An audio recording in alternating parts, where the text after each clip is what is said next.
Toçko. Kero buko vazero. Ero tve hakkına la çuya hakkım törüne ror raştiye vaze zürmeke. Hete baki mece vaze. Ero vijero bakamo. Buko. Ero nya süser amo. Amo çever kerdora. Hane mire tecavüz kerdo. Buko. Uş. Paşa Efendi çok pis bir şey olmuş. Ne olmuş oğlum, ne olmuş? Paşa Efendi diyor Bako o Süse'den gelmiş diyor, Süse verenden. Ne bakış, ne şişede, nasıl geldi? Şişe değil Paşa Efendi bizim Zazaki Kırmançki'de Hayır, başlatma. Süse yol demek Paşa Efendi, çok eskidir bu. Şişe yol demek. Süse. Her neyse. Oradan gelmiş, yürümüş gelmiş diyor. Benim diyor evesime tecavüz yapmış. Benim diyor haneme tecavüz yapmış.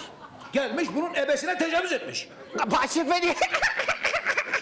Hanesine tecavüz yapmış. Annesine mi? Hanesine Paşa Efendi.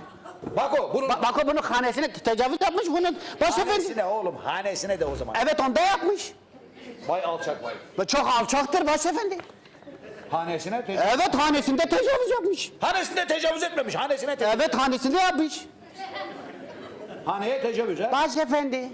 Size bir şey söyleyeyim. Ne oldu gene? Bu Bako hane protesto olmuş ya.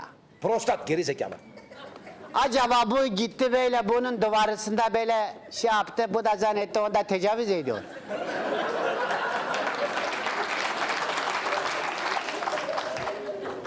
Aferin, aferin. Doğru bak, adam yaşlı adam. Geceleyin çıktı gitti duvarına... O da zannediyor tecavüz yapıyor. Gitti orada duvarına işedi. Bu da öyle anlıyor. Onda işedi evet. Tamam, bu önemsizdir.